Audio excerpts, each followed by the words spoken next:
Hello, ladies and gentlemen. Welcome to Alberta News and Views. Donald Trump confirms that tariffs on Canada and Mexico will proceed. 25% tariffs on Canada will start March 4th, and additional levies on steel and aluminum will start March 12th.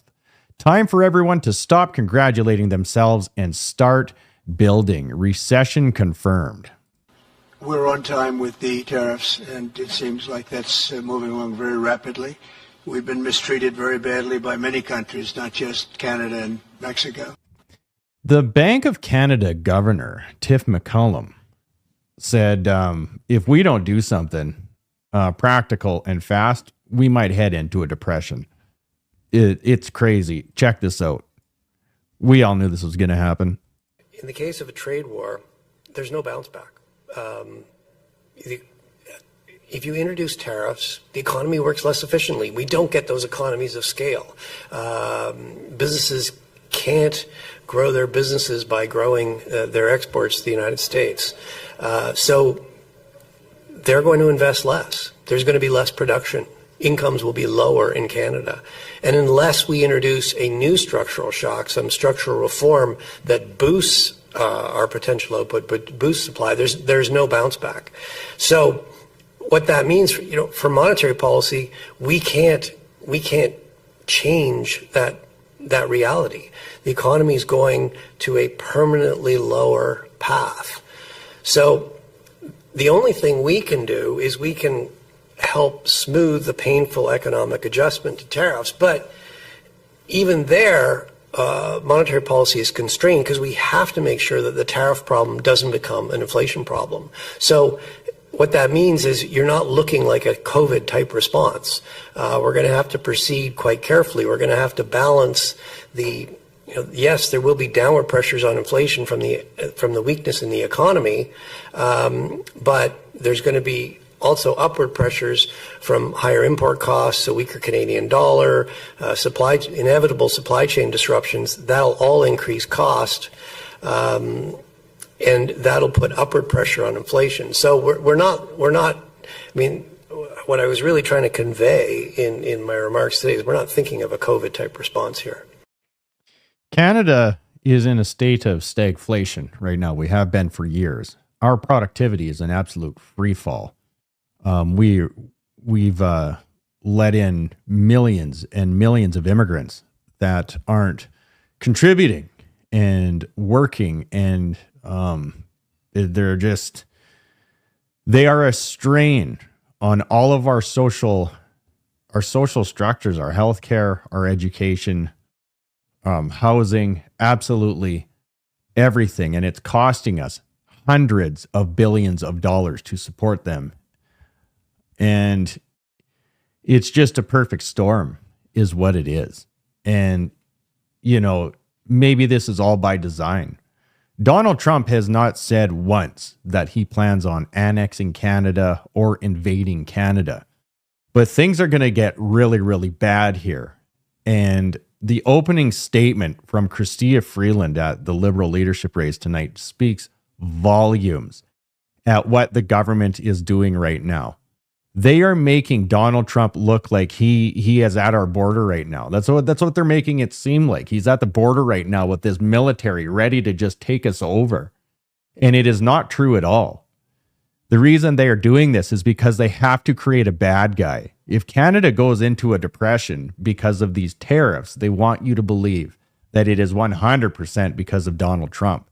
They don't want you to remember the last 9 years specifically and especially the Trudeau government, what they've done to this country. There's $1 trillion that is unaccounted for.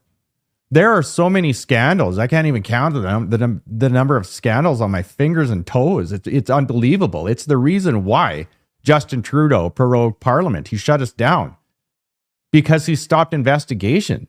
He stopped all committee. He stopped government to protect himself and all of his ministers. We are in a crazy time right now where Canada is extremely vulnerable, and these politicians have no plan moving forward. They are all pointing the fingers at each other and blaming previous governments. And it doesn't matter which government. They'll go back 100 years if they have to. They're going to blame something, but they will never, ever blame themselves. Canada has mass formation psychosis. It is continuing on from the COVID era. Mind control is real. All you have to do is look at the voter base and what everybody is talking about online. And the chatter is unbelievable. People have gone, they're insane. Watch Chrystia Freeland. It's crazy what she is putting out there. Thank you, Madam Gould. Madam Freeland. A few weeks ago in Saskatoon, I met a little 4-year-old girl. She asked me whether I could prevent Trump from invading our country. And that's why I am standing to lead the Liberal Party and to become the next Prime Minister of Canada. Trump represents the greatest threat to Canada since World War II. He is threatening us with an economic war, and that's nothing new. The last time that he was president, he threatened us too, and at the end of the day, I succeeded in protecting our economy. But this time, Trump's threats are worse. He wants to turn Canada into the 51st state, and it's no joke. That is why he is supporting Vladimir Putin's criminal attempt to redraw Ukraine's borders. Trump wants to redraw our borders too. We need a leader who understands the seriousness of these challenges and how to face them. A leader that can respond and defend everyone in our wonderful country. I will fight for us. I will fight for Canada. Nothing says freedom like freezing bank accounts of Canadian protesters. She is unbelievable. If Canada was serious about pushing back against Donald Trump and this 51st state, then they would act like a serious country. There would be no equalization. It would be equal across the board. Each province would be able to individually run themselves as a mini country in a union. There would not be interprovincial trade barriers. Each province, side by side, gets to decide what laws they implement within their borders. That is a strong Canada, because then every province, which is unique in its own right, can decide their path moving forward. But right now, we have Quebec and Ontario deciding the fate of the whole country. It is ridiculous. This whole Liberal leadership race is absolutely ridiculous. They kicked out 2 candidates. Ruby Dalla tried a last-ditch effort today to have an appeal to get into this debate, and she was denied. It's pretty obvious that every single one of these Liberal candidates has to believe and run the exact same policy as Justin Trudeau, or it just won't work. They have a ridiculous agenda. And with these tariffs, the thing is Canada needs a conservative economy. I'm talking oil and gas, everything goes hardworking to push back against any country, to just be productive, really. And it's not going to happen with Mark Carney. He is going to absolutely destroy what is left of the Canadian economy. His green carbon credits, it is just unreal. It's really simple to build a nation. You get military, healthcare, education, and you get people to work, and you keep the money in their pockets. Because money in civilians' pockets, in the people's pockets, it stays in the community. They're gonna spend their money. It's not like people just sit on it and hoard it. It's ridiculous. What they plan on doing, they're just take, and it's gonna get so bad that they're gonna stop people from leaving the country. I'm not gonna talk about that. That's another video completely. Shifting over to Ukraine. This is from Donald Trump. This is very important. I think, this is just me, I think that the peace deal is almost already done. And anybody that studies history knows that when there is a war in a country that has lots of resources and it's worth something, it's an economic opportunity. Today at this emergency summit, Canada, Justin Trudeau gave away $5 or $6 billion. To put that into perspective, the whole European Union, I think, dished out 3.5. The United States is dishing out billions as well, and all of these care packages. The war is done. Now what they're doing is investing. A lot of people don't know that Ukraine was supposed to be one of the very first smart countries, with their cities being the smart cities, similar to what they have in like Dubai or Saudi Arabia. Yeah. In order to implement stuff like that, you got to mow down what is existing. It is an economic opportunity. And with the amount of money getting thrown around today, that's why I think the peace deal is pretty much already done. Donald Trump is meeting with like all the world leaders day after day after day this week to talk about it and come to an agreement. From the little I watched today, they all want to be compensated for how much they put into Ukraine. They're going to get their money somehow. Volodymyr Zelensky, he's just a puppet. And his time is pretty much up, is being useful. As soon as he wants a guarantee of something, it's unreal.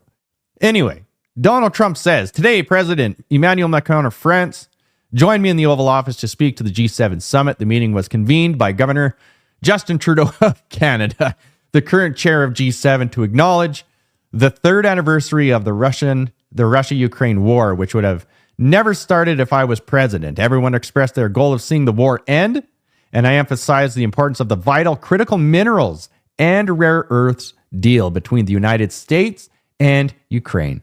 There you go. Which we hope will be signed very soon. This deal, which is an economic partnership, will ensure the American people recoup the tens of billions of dollars in military equipment sent to Ukraine, while also helping Ukraine's economy grow as this brutal and savage war comes to an end. At the same time, I am in serious discussions with President Vladimir Putin of Russia concerning the ending of the war and also major economic development transactions which will take place between the United States and Russia.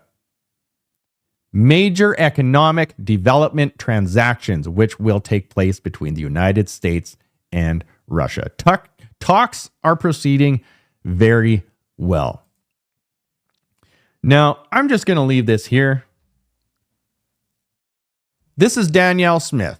Listen to this. The war in Ukraine has taken countless lives, displaced millions, and left devastation in its wake. Alberta stands with the people of Ukraine and all those affected by this ongoing tragedy. From the very beginning, Alberta has stepped up, welcoming thousands of displaced Ukrainians, providing them with the resources they need to rebuild their lives. Always remember, Danielle Smith is a politician. She is the best premier in Canada. But remember, Danielle Smith is a politician for the Conservative Party. She is in the swamp.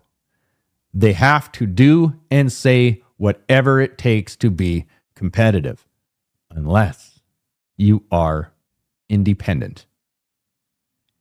All roads lead to Western independence. It is systemic corruption. It does not matter who you elect. You cannot elect your way out of the swamp. You need to pick up and move away from the swamp and build a border around the swamp so it cannot infect your utopia that you worked so hard to build, such as this. Listen to what Donald Trump has to say because he gets it. Our country is doing really well, and today I was just thinking that the company building the Keystone XL pipeline that was viciously jettisoned by the incompetent Biden administration should come back to America and get it built now. I know they were treated very badly by sleepy Joe Biden, but the Trump administration is very different. Easy approvals, almost immediate start. If not them, perhaps another pipeline company. We want the Keystone XL pipeline built. I am telling all of you, the only way to have this green utopia is you got to have something to fund it. And what we got right now is critical minerals, oil and gas, and manufacturing. The United States has a lot of that. And especially manufacturing. Canada used to manufacture so much, not so much anymore. Canada is extremely, extremely vulnerable. I've said from the beginning, my theory is that Donald Trump doesn't need to invade Canada. All he needs to do is make jokes about a 51st state and apply tariffs because he knows that we are in stagflation. He knows we don't have a workforce. He knows we're all demoralized. He knows that work doesn't pay in Canada.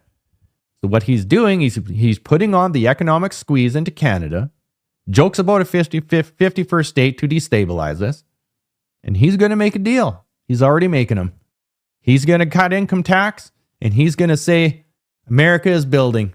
If you've got a red seal, if you're a trade, if you're skilled and you got to get out of Canada, you come right now and I'll provide housing, money, something. Out with the old, deport, and in with the new. The reason I think this is when he was first elected, I don't know if you remember this, he said, why do we keep on bringing immigrants in from shithole countries? That's what he said. He said, why aren't we bringing in skilled trade from Scandinavian countries, from Europe? Why are we doing this? I know why they're doing it. It's for the cheap labor, for the few. But if you want to build a nation, you got to go back to the beginning and when the nation was built. And that's what he's doing. I'm sure he is going to create a gold standard in tariffs. And that's how he's going to fund this machine. And everybody that doesn't agree with it, like Mark Carney, who's trying to create this green energy bullshit scam, is going to break the country. And Donald Trump is just sit there and wait. And he'll say, look, this is a perfect example. You have the free market United States roaring prosperity into the future, and right on top of it, with this imaginary line that's a border, you can't even find a house or build a house or do anything because it is a socialist swamp. It is a nightmare. It's all hypothetical, but that's the way the world works. That's what we're looking at right now. There's a record amount of doctors, and it's all skilled and business and investment leaving Canada right now for the United States. Mark Carney gets elected, long-term projection, even more is going to flee. It's crazy. I will keep you updated with as much as I can when I can. Follow me on Substack, Spotify, and YouTube. And I really appreciate all of my followers on Substack. We're growing on Substack and we're building it. And I'm going to start doing live feeds, I think. I just have to figure out what that's going to look like and what we're going to talk about. I am not supporting these other platforms anymore, except for X. I might build a little bit more on there. But Substack is the way to do it because I can write articles, we can still talk, and videos. It's all the same, and they are growing very, very fast as well. Like, share, and take care, all of you.